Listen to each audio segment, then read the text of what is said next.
Voilà, donc maintenant nous savons ce qu'il faut faire et ce qu'il ne faut pas faire lorsqu'il s'agit d'utiliser un calendrier lunaire. Donc, pour rappel, ce qu'il faut faire, c'est respecter les propriétés naturelles du cycle lunaire, c'est respecter les mécanismes naturels qui maintiennent l'équilibre du cycle lunaire. Et ce qu'il ne faut pas faire, c'est de définir des temps de référence absolus, à l'instar du calendrier solaire, qui n'ont absolument aucun sens dans le cadre lunaire.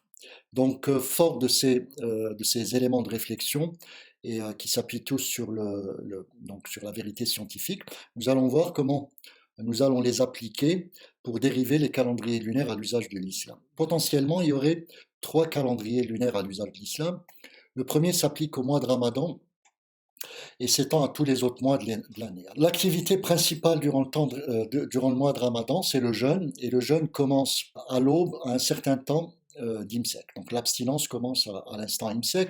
Donc logiquement, ce qu'il faudrait utiliser, c'est le calendrier lunaire naturel pris au temps de référence Imsek, qui a cette abréviation, et on l'appellera également calendrier 1, vous comprendrez pourquoi. Alors avant de poursuivre, j'aimerais juste faire une petite digression en 3 points concernant le thème de l'IMSEC.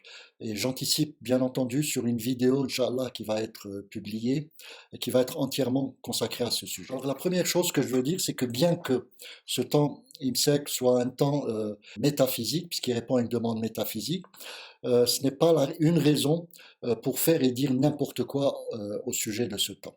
Ce qu'il faut savoir, c'est que ce temps, avant d'être un temps métaphysique, est un temps qui a une réalité physique, c'est-à-dire qu'on peut le mesurer chaque jour à l'aube de manière précise, donc à quelques secondes près, dans une ville donnée. La deuxième chose que j'aimerais dire, c'est que ce temps IMSEC, qui n'est rien d'autre qu'un temps de transition entre deux phases de l'aube, comme nous l'a déjà indiqué Rasul sallallahu alayhi wa sallam, est associé en fait à un phénomène optique qui a été décrit par Allah Azza wa Jal dans un des versets du Coran que tout le monde connaît.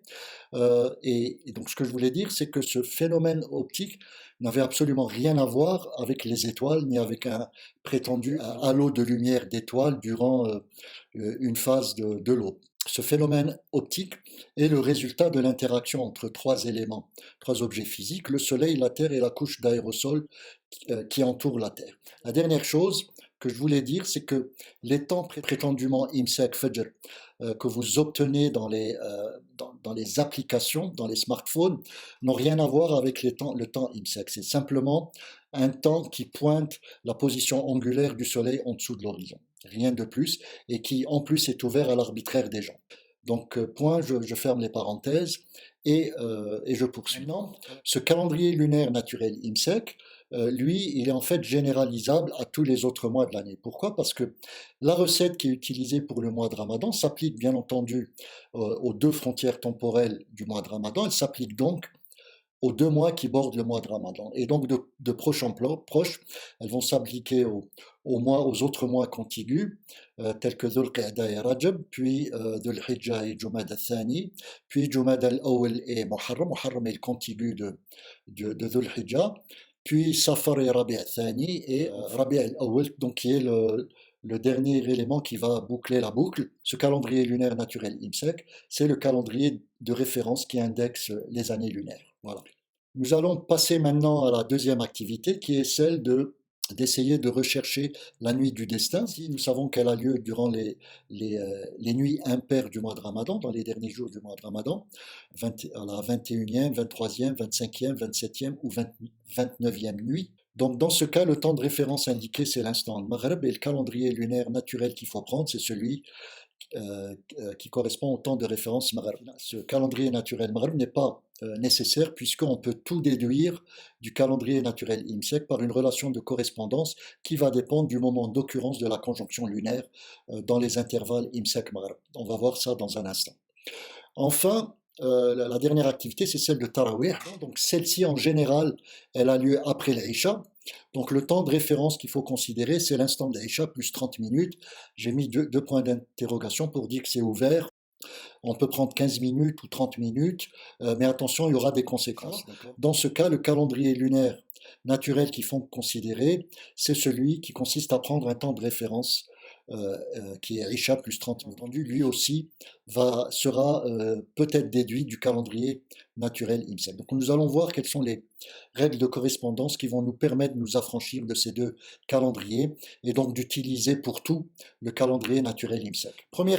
Donc le premier cas qui se présente, c'est la conjonction lunaire lorsqu'elle se produit dans l'intervalle du temps IMSEC-Maghreb dans le sens régulier des aiguilles d'une montre. Et dans ce cas, la nuit va précéder le jour, comme on va le voir maintenant. On va émuler le calendrier lunaire et le circonscrire au mois de janvier, 30e jour, 31e jour. Et à ce moment-là, la première conjonction lunaire a lieu le 1er et la deuxième le 30. D'accord? Et maintenant, pour définir ce calendrier, donc là on a la durée, et on va positionner les temps IMSEC et Maghreb, temps IMSEC en rouge et Maghreb en vert. Donc remarquez bien que la conjonction lunaire, elle n'est pas positionnée n'importe comment, elle est positionnée entre le IMSEC et le Maghreb.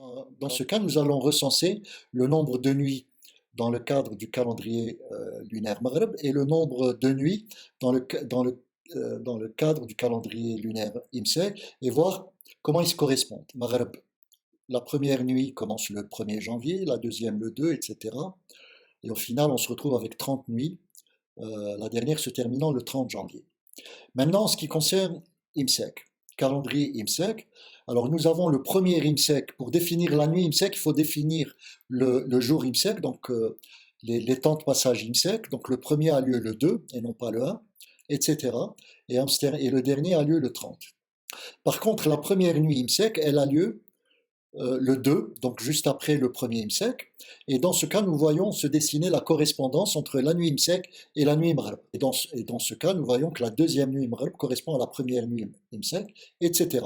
Donc la troisième Maghreb va correspondre à la deuxième IMSEC, la quatrième Maghreb va correspondre à la troisième, et enfin, la 30e Maghreb va correspondre à la 29e. Donc nous voyons là se dessiner un ordre dans une séquence. Dans ce cas, le premier Maghreb du mois va précéder le premier IMSEC, la nuit précède le jour. Et la séquence nuit-jour est la suivante. On commence par le Maghreb, puis l'IMSEC, puis le Maghreb, puis l'IMSEC, puis le Maghreb, puis l'IMSEC, etc. Voilà.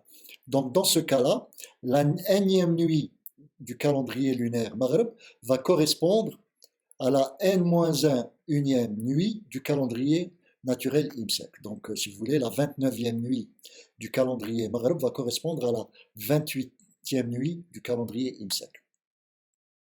Maintenant, le deuxième cas qui se présente, c'est lorsque la conjonction lunaire se produit dans l'intervalle de temps Maghreb-IMSEC, dans le sens des aiguilles d'une montre. Et dans ce cas, c'est le jour qui va précéder la nuit et non plus l'inverse. Alors, de nouveau, marche du temps, mois de janvier, etc.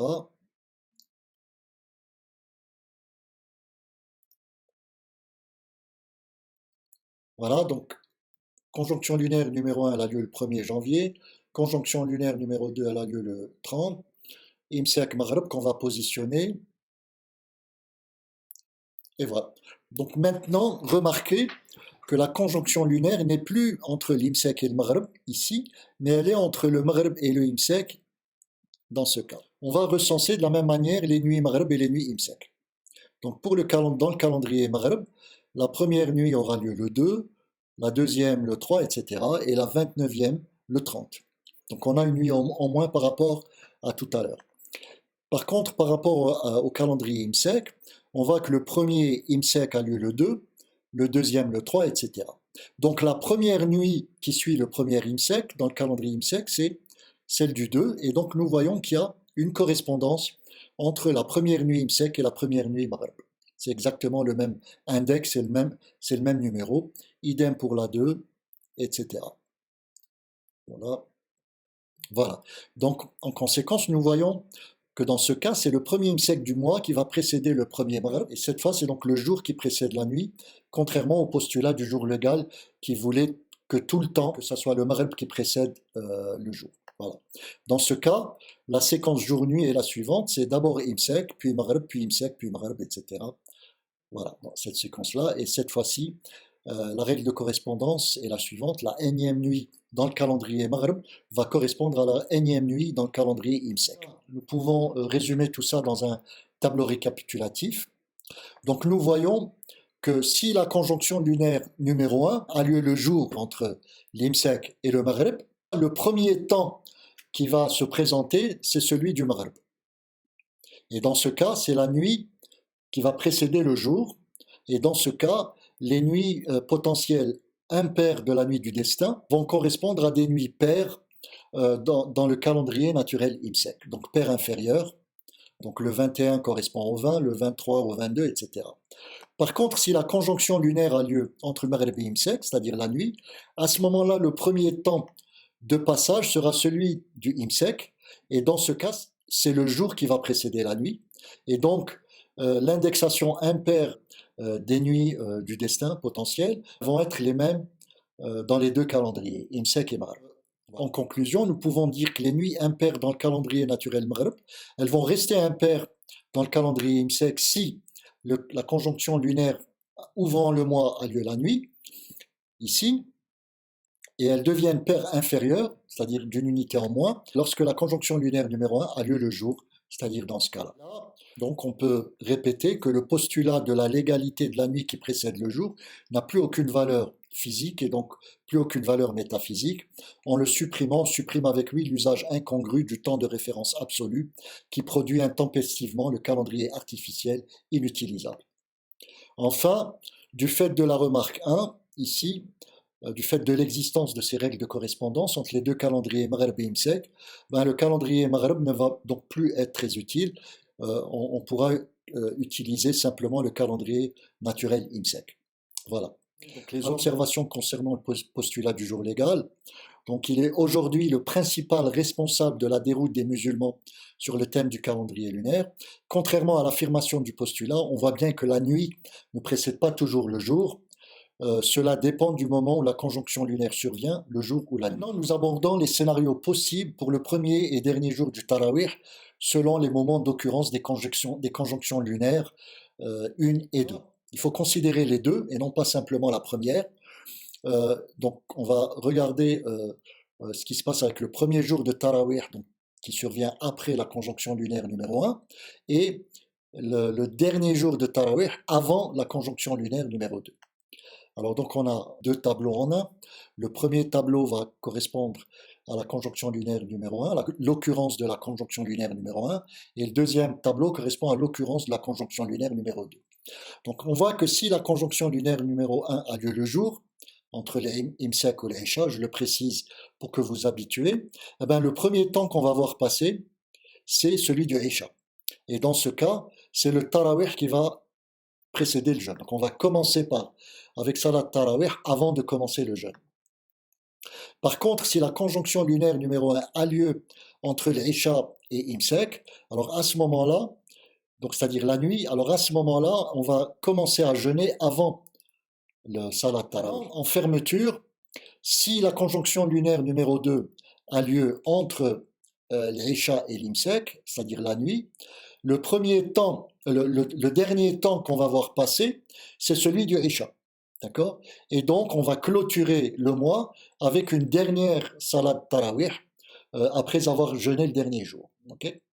Et si la conjonction lunaire numéro 2 a lieu entre l'IMSEC et l'Isha, c'est-à-dire le jour, à ce moment-là, le dernier temps qu'on va voir passer, c'est celui du IMSEC, ce qui veut dire que le dernier Tarawih aura lieu la veille du dernier jour de jeûne.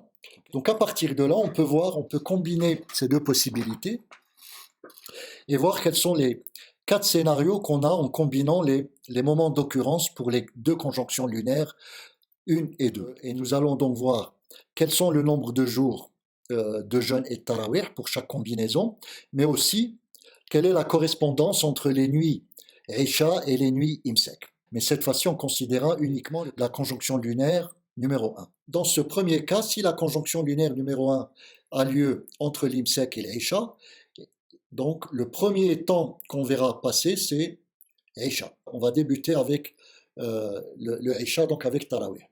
Et si la conjonction lunaire numéro 2 a lieu également le jour, dans ce cas, on va terminer le mois avec un dernier jeûne, un dernier IMSEC. Ça veut dire qu'on ouvre le mois avec Tarawih et on ferme avec l'IMSEC, donc les nombres de jours vont se compenser et on va avoir autant de jours jeûnés que de jours où on a prié Salat Tarawih. Donc s'il y a 30 jours jeûnés, il y aura 30 jours Tarawih. S'il y a 29 jours jeûnés, il y aura 29 jours Tarawih. Par contre, la correspondance entre les nuits, eh ben, la nuit Imsek va correspondre à la nuit Isha avec une unité en moins. Si la nuit Isha c'est 29, la nuit Imsek sera 28e. Deuxième cas, on commence, la conjonction lunaire numéro 1 a lieu le jour, donc on commence avec Isha. Par contre, la conjonction lunaire qui ferme le mois, elle aura lieu la nuit, et dans ce cas, le dernier temps qui passera, ça sera celui de Isha. Donc ça sera Tarawih. Donc on commence le mois avec Tarawih, on termine avec Tarawih, donc il y aura un jour de Tarawih en plus, et la seule combinaison qu'on a, c'est 30 jours Tarawih et 29 jours de jeûne.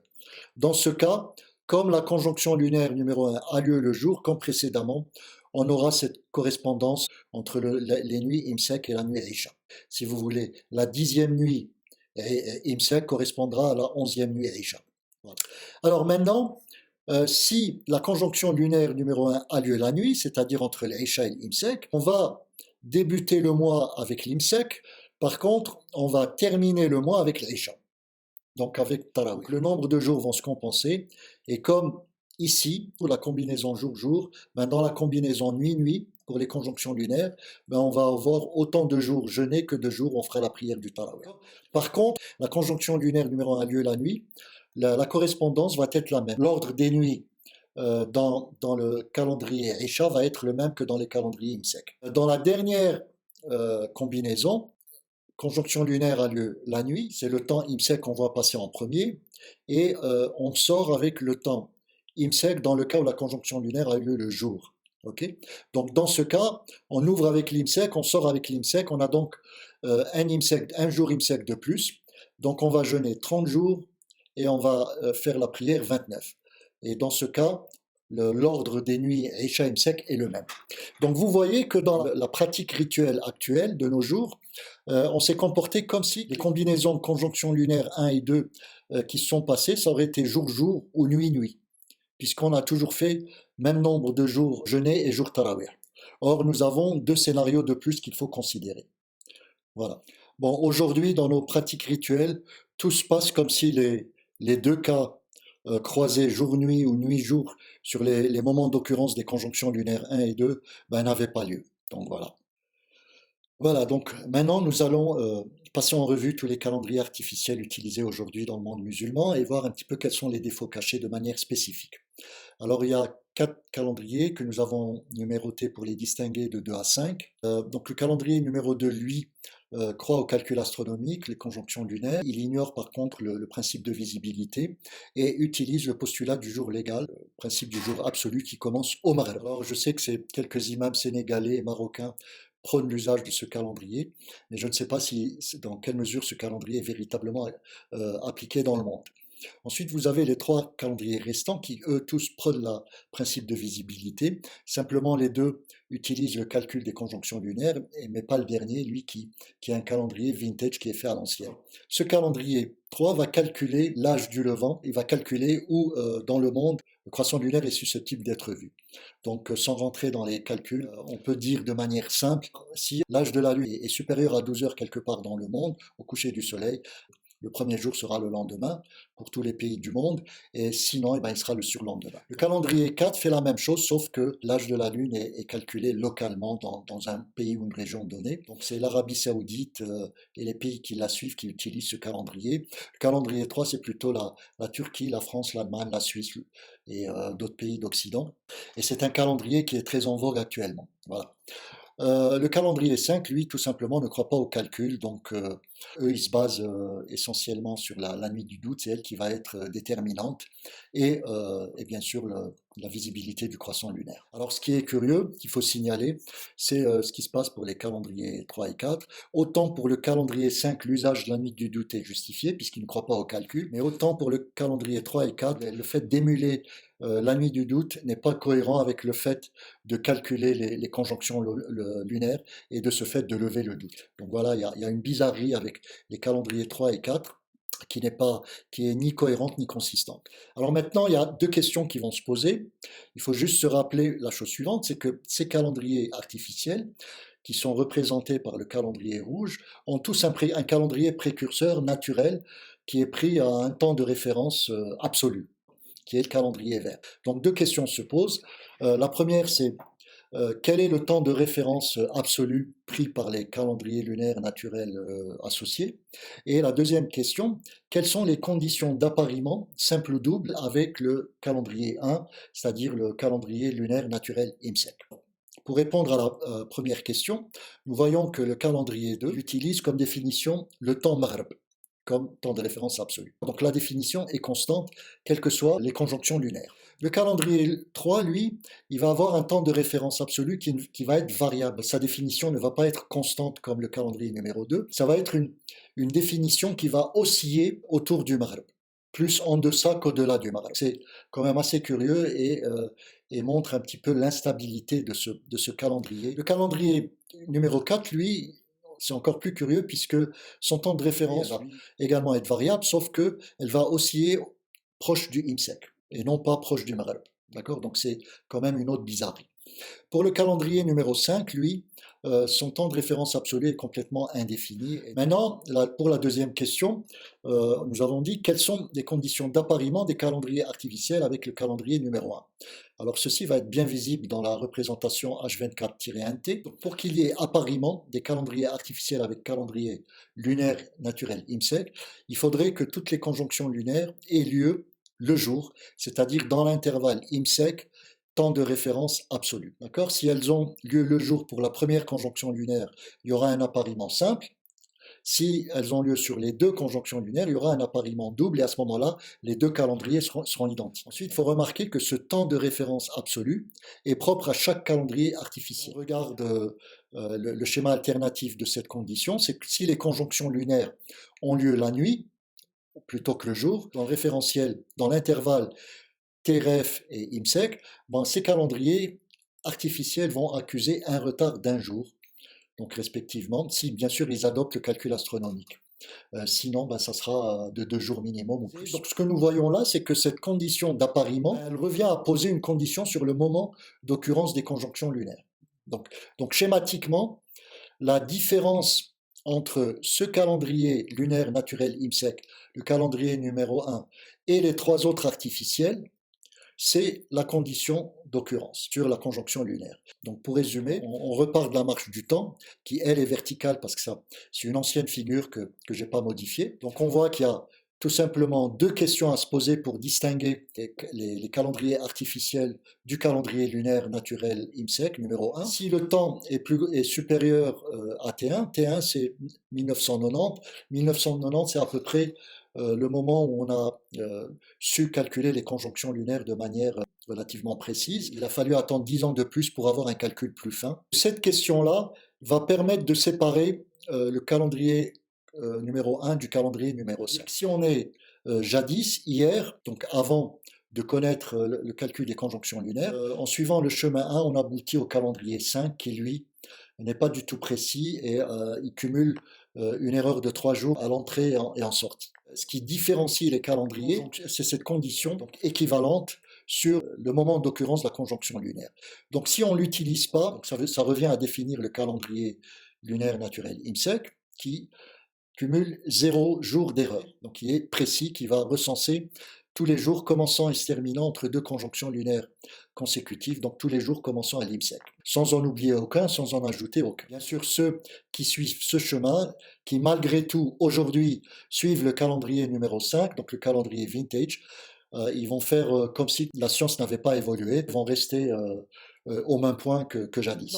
Ceux qui commettent l'erreur d'imposer une condition sur l'occurrence des conjonctions lunaires, ceux-là vont aboutir aux trois calendriers artificiels.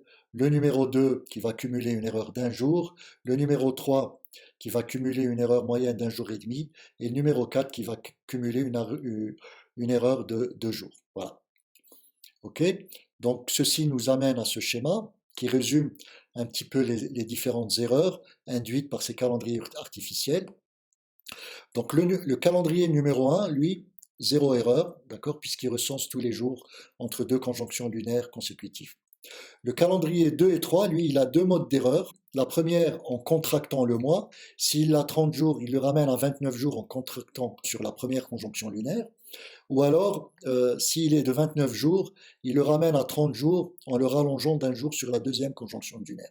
Donc l'erreur est de un jour sur chacun des modes. Le calendrier 3 et 4, eux, ils vont le translater d'un jour, donc le contracter sur le premier bord et le rallonger sur le deuxième. S'il y avait au départ 29 jours, ils vont jeûner 29 jours par exemple, mais décalé d'un jour. Et s'il y avait 30 jours, eh ben, ils vont jeûner 30 jours décalés d'un jour. Et l'erreur cumulée est de 2 jours. Et le calendrier 5, lui, ça va être un calendrier en accordéon qui va cumuler les trois mécanismes, contraction, rallongement et décalage.